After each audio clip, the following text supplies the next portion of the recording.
లోటుపాట్లను చూసుకొని దేవుని సంకల్పం చొప్పున సేవ చేయకుండా జరిగిస్తున్నారు. అది కూడా సేవే, కానీ ఎటువంటి సేవ అది? దేవుని సంకల్పం చొప్పున అయినటువంటి సేవ కాదు, కానీ దేవుని వ్యతిరేకమైనటువంటి సేవ.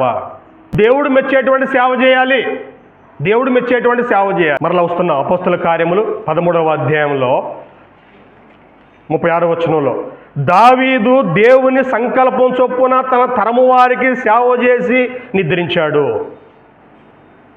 గొర్రెలు కాసుకునేటప్పుడు దేవుని సంకల్పం చొప్పున సేవ చేశాడు. రాజుగారి దగ్గర సేవ చేస్తున్నప్పుడు దేవుడు మెచ్చినట్లుగా సేవ చేశాడు.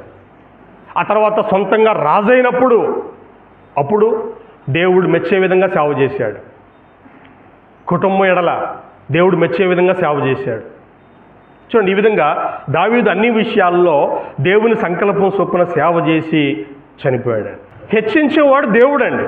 ఇప్పుడు చూడండి, పేతురు రాసినటువంటి మొదటి పత్రిక 5వ అధ్యాయంలో 5వ అధ్యాయం 6వ వచనం, దేవుడు తగిన సమయమందు మిమ్మల్ని హెచ్చించినట్లు ఆయన బలిష్టమైన చేతి కింద దీన మనస్కులై ఉండుడి. ఆయన మిమ్మల్ని గురించి చింతించుచున్నాడు, దేవుడు మీ గురించి లక్ష్య పెడుతున్నాడు. కాబట్టి మీరేం చేయాలి? దేవుడు తగిన సమయమందు మిమ్మల్ని హెచ్చించినట్లు. ఎప్పుడు హెచ్చించాలో దేవునికి తెలుసు. ఈ పని నేను చేయలేకపోతున్నానండి, నా వల్ల కావటం లేదు, ఎన్నాళ్ళ ప్రమోషన్ లేదా, రెస్ట్ లేదా, విలువ లేదా. కొంతమంది చాలా బాధపడుతుంటారు. కొన్ని సందర్భాల్లో దేవుని కూడా ఎప్పుడు హెచ్చించాలో దేవునికి తెలుసు. అప్పటిదాకా నువ్వు ఎలా ఉండాలంట? ఆయన చేతి క్రింద దీన మనస్కుడై ఉండాలి, తగ్గి ఉండాలి. నీ దాసుని నేను, అంతే. ఎప్పుడు హెచ్చిస్తాడు అప్పుడు హెచ్చిస్తాడు. మీరు గమనించండి, చాలామంది జీవితాల్లో, మోషే తన జీవితంలో 40 సంవత్సరాలు రాజకుమారుడిగా పెరిగాడు. అయితే అతనికి ఒక ఆలోచన వచ్చింది. 40 సంవత్సరాలు వచ్చిన తర్వాత ఒక ఆలోచన వచ్చింది, నా ప్రజల కోసం నేను సేవ చేయాలి, వాళ్ళు విడిపించాలి, వాళ్ళు రక్షించాలి అనేటువంటి ఒక ఆలోచన వచ్చింది. కానీ అది కుదరలే. ఆ తర్వాత పారిపోవాల్సి వచ్చింది.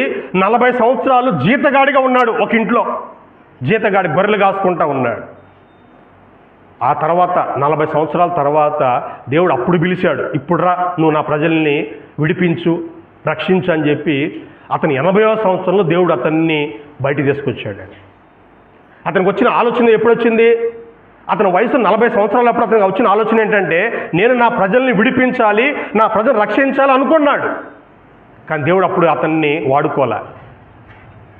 40 సంవత్సరాలు అతనికి ఆలోచన వచ్చిన తర్వాత కూడా దేవుడు 40 సంవత్సరాలు అతన్ని అనిసి కుదించాడు. ఒకరింట్లో జీతగాడిగా ఉండాల్సి వచ్చింది. రాజకుమారుడు ఎక్కడ, జీతగాడు ఎక్కడ?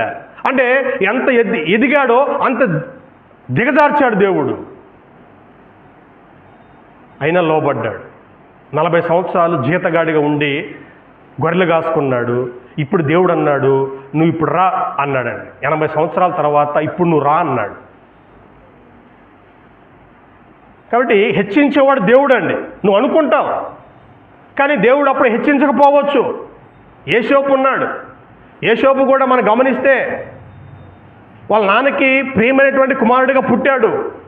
కానీ నాన్న దగ్గర అయితే బాగానే ఉంది, కానీ 10 మంది అన్నయ్యలు ఉన్నారు, వాళ్ళ దగ్గర ఇతను చల్లట్లా. ఇతను చూసి వాళ్ళు ఈర్ష్యపడుతున్నారు. చివరికి అతన్ని చంపాలనుకున్నారు. ఆ తర్వాత చంపితే ఏమొస్తుందిలే అని చెప్పి ఒక ఆయన సలహా ఇస్తే చంపకుండా అమ్ముకున్నారు. ఆ రోజుల్లో మనుషులను కొనుక్కుంటారు, పశువులు కొన్నట్టుగా మనుషులను కొంటారు. 20 తులాల ఎండికి వాళ్ళ అన్నలు అతను అమ్ముకున్నారు. ఒక ఇంట్లో పనివాడుగా వెళ్ళాడు. ఆ ఇంటి వాళ్ళు అతని మీద ఒక నేరం వేసి జైల్లో వేశారు. ఇప్పుడు ఒక ఖైదీగా జైలు శిక్ష అనుభవిస్తున్నాడు. ఆ తర్వాత చూడండి, దేవుడు అతన్ని హెచ్చించడానికి ఇప్పుడు బయటకు వచ్చాడు.